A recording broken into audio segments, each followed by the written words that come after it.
out I'm not the only one though. Tinder's Future of Dating report dropped and 41% of singles think manifesting is the way forward when it comes to love. And it's not just beige flags that gets everyone going either.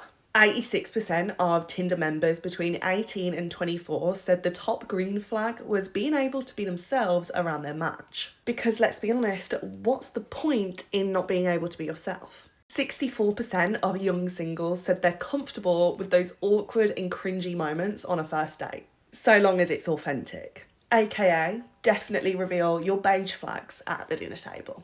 Love languages and sober dates are a priority too. 82% agree on the importance of knowing your match's love language before getting in too deep. 88% are interested in going on sober dates. It all sounds pretty bang on to me. Does it match up with your dating tick list? Let me know.